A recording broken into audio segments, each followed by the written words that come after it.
Welcome back to my channel প্রণীত official. কেমন আছো তোমরা সবাই? আশা করছি ভালো আছো, আর আমিও কিন্তু ভালো আছি। তো গাইস, তোমাদের জন্য কিন্তু নিয়ে চলে এসেছি আমার আরও একটা নতুন ব্লগ ভিডিও নিয়ে। তো এখন কিন্তু আমি চলে এসেছিলাম পূজাদের বাড়িতে পূজাকে নিতে, আর এখন কিন্তু অলরেডি পূজাদের বাড়ি থেকে আমরা বেরিয়ে পড়েছি। আর এখানে না রাস্তায় এসে অনেকক্ষণ দাঁড়িয়ে থাকতে হয়েছিল, কারণ আসলে অবিদা ওইদিকে চলে গেছে অন্য রাস্তাতে, আর আমরা কিন্তু চলে এসেছিলাম অন্য রাস্তাতে। তারপরে রাস্তায় দাঁড়িয়ে অবিদাকে ফোন করলাম, দিয়ে অবিদা বললো যে অলরেডি ওরা পৌঁছে গেছে। তারপরে কিন্তু আমরাও চলে আসলাম ভূতের রাজা রেস্টুরেন্ট। এইটার কিন্তু নামে যেরকম ভূত আছে, আর ভেতরে কিন্তু অ্যাম্বিয়েন্স গুলো পুরো ভূতের মতোই ছিল। আর এখানে না এত সুন্দরভাবে ডেকোরেশন করা ছিল, সেটা তো তোমরা দেখতেই পাচ্ছ। আর এখানে না আসতে আমাদের অলরেডি অনেকটা লেট হয়ে গেছে, তার কারণে আমাদের যে সিটটা বুক ছিল সেটা কিন্তু অন্য কাউকে দিয়ে দিয়েছিল। তাই জন্য কিন্তু এখানে আমাদের কিছুটা সময় দাঁড়াতে হয়েছে। তাই কিন্তু সেই ফাঁকে আমরা একটু চারিপাশটা ঘুরে দেখে নিচ্ছিলাম। আর তোমরা কি এখানে কিছু নোটিস করেছো? হ্যাঁ, সোনু পাখির দাঁত বেরিয়েছে, তাই ভাবলাম এই সোনু পাখির ফোগলা দাঁতের হাসিটা তোমাদেরকে দেখাই। আর এখান দিয়ে যখন আমরা একটু ঘুরে ঘুরে দেখছিলাম, তো ভাবলাম যে একদম প্রথম থেকে তোমাদেরকে দেখাই। আসলে এটাই হচ্ছে মেন গেট, এখান থেকে কিন্তু তোমাদেরকে ভেতরে যেতে হবে। চলো এরপরে কিন্তু ভেতরে যাই। আর ওই দেখো সোনু পাখিকে না একটা দিদিভাই কোলে নিয়েছিল, আর সোনু পাখি না তার কোলে কিছুতেই থাকবে না, তাই কিন্তু আবার আমরা তাড়াহুড়ো করে গিয়ে সোনু পাখিকে কোলে নিলাম। আসলে সোনু পাখি না সবার কোলেই যায়, বাট 2 মিনিটও থাকে না। আর আজকে কি হয়েছে বলো তো, সোনু পাখি না আমাকে প্রায় অনেক দিন পরেই দেখলো। প্রথম না আমার কোলেও আসছিল না, তারপরে কিছুক্ষণ থাকার পরে যখন আমাকে চিনতে পারলো, তারপরে কিন্তু আবার আমার কোলে আসলো। আর এই বাইরে না খুব গরম লাগছিল, তাই কিন্তু আমরা একটা ফ্যানের নিচে এসে দাঁড়ালাম। আর এখানে যেহেতু অনেক লোকজন এসেছে, যত লোকজন আসছে না তত যেন গরম বেড়ে যাচ্ছে। আর এদিকে একটা সাইডে এসে না সোনু পাখির সাথে খেলা করছিলাম। আর জানো তো সোনু পাখি এখন অনেক কথা বলতে শিখে গেছে, বাট আমি ভাবছি যে কবে যে আমার নাম ধরে ডাকবে বা মানি বলে ডাকবে, সেটারই কিন্তু অপেক্ষায় আছি। চলো এরপরে কিন্তু আমরা চলে এসেছিলাম ওপরতলায়, কারণ আমাদের যে টেবিলটা বুক ছিল সেটা কিন্তু ওপরতলাতেই ছিল। আর এখানে না ঢুকতেই কত সুন্দরভাবে দেখো লাইট দিয়ে সাজিয়েছে, আর বাইরেটা দেখে দেখো কত ভালো লাগছে। আর ভেতরটা কিরকম ছিল সেটা তোমাদেরকে দেখায়। আর দেখো ভেতরের ডেকোরেশনটা কিন্তু পুরোই ভুতুরে লাগছে, মনে হচ্ছে না কত দিনকার পুরনো। আর এখানে না সোনু পাখি সেই লেভেলের মজা করছে। দেখো সোনু পাখি একা নয়, আমরাও কিন্তু ভালোই মজা করছিলাম। বাট এখানে না আমি বলছিলাম যে এখানে যদি একটু ভুতুরে মিউজিক দিত তাহলে কিন্তু আরো বেশি ভালো লাগতো। আর এই যে আমার গালে যে কালো দাগটা দেখতে পাচ্ছ, এটা না সোনু পাখির টিপের দাগ, যেটা আমি একদমই খেয়াল করিনি, আর পূজাও না সেরকম ভাবে খেয়াল করেনি। বাট আমি দেখো এখন ফ্রন্ট ক্যামেরায় ভিডিও করছিলাম, তখনও না আমার চোখ যায়নি যে আমার গালে এটা কিসের দাগ। বাট যখন আমি ভিডিওগুলো দেখছিলাম তখন দেখলাম যে আমার গালে একটা কালো দাগ বোঝা যাচ্ছে। তো পূজাকে আমি দেখালাম যে এই কালো দাগটা কিসের দাগ। তো পূজা না তখন মুছে বলছে যে এটা না সোনু পাখির টিপের দাগ। মানে বাইরে যখন খেলা করছিলাম সোনু পাখির সাথে তখনই হয়তো লেগে গেছে, যেটা একদমই খেয়াল করিনি। আর আমরা যে এই ভূতের রাজা রেস্টুরেন্টে এসেছি, তোমরা একদিকে বলতে পারো যে অফারেই এসেছি।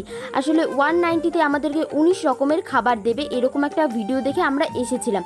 আর এটা কিন্তু শুধু আমাদের দুর্গাপুরেই দিচ্ছে না, যেখানে যেখানে এই ভূতের রাজা ব্রাঞ্চ রয়েছে সেখানেই কিন্তু এই অফারটা চলছিল। তো চলো দেখি যে আমাদেরকে 19 রকমের খাবার দেয় কিনা। আর এদিকে না সোনু পাখি একটু জ্বালাচ্ছিল, তার জন্য কিন্তু ওইদিকে অবিদা ওকে নিয়ে একটু হাঁটাহাঁটি করছিল। আর এখানে না আমি ফোনটা একটু স্ট্যান্ড করে অবিদাকে বলছিলাম যে ভালোভাবে দেখা যাচ্ছে কি। তো অবিদা বলছিল যে না তোমার মাথাটা একটু কেটে যাচ্ছে। তো এখন আমি বললাম যে ভালোভাবে দেখা যাচ্ছে এখন? বলছে হ্যাঁ এখন ভালোভাবে দেখা যাচ্ছে।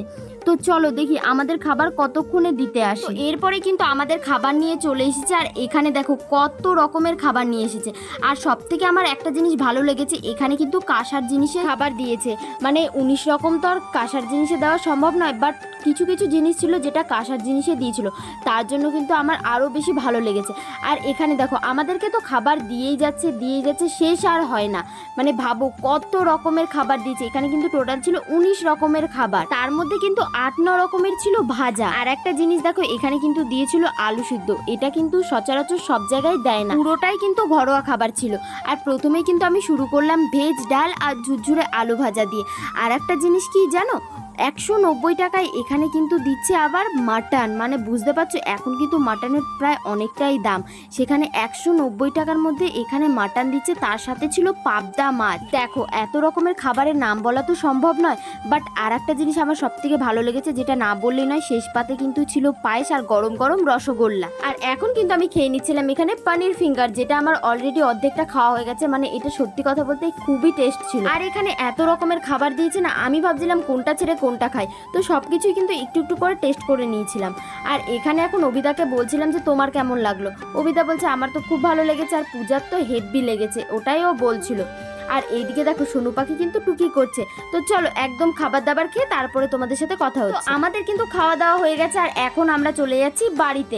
আর এখানে না এই পুরোনো দিনের ছবিগুলো এত সুন্দরভাবে টানানো ছিল, তো আমি ভাবছিলাম তোমাদেরকেও একটু দেখাই। আর খাবার দাবার খেয়ে কিন্তু আমি এখানে খেয়ে নিচ্ছিলাম পাঁচ আর পাঁচটা এতটা পরিমাণে আমার মুখে পড়ে গেছিল না, যার কারণে আমি কোনো কথাই বলতে পারছিলাম না। আর যখন আমি এই সিঁড়ি দিয়ে নামছিলাম তখন না আমার পাশেই কিন্তু পূজা ছিল। তো হঠাৎ আমি দেখছি যে পূজা আর আমার আশেপাশে নেই। তো আমি কিন্তু তাড়াহুড়ো করে সিঁড়ি দিয়ে নেমে আমি দেখলাম যে না, পূজা নিচে দাঁড়িয়ে ছিল। তো পূজা আমাকে বলছিল যে দেখ এখনো এত লোক খাবে, মানে আমরা যখন খেয়ে বেরিয়েছি তখন বাজে প্রায় 10:30। তো ভাবো 10:30 তো এত ভিড়। তো আমরা বলছিলাম যে এই লোকগুলো খেয়ে কখন বাড়ি যাবে। আর একদিকে কিন্তু আমরা লেট করে গিয়ে ভালো করেছি, না হলে হয়তো 7:30 8টার মধ্যে আমাদের খাওয়া হয়ে যেত।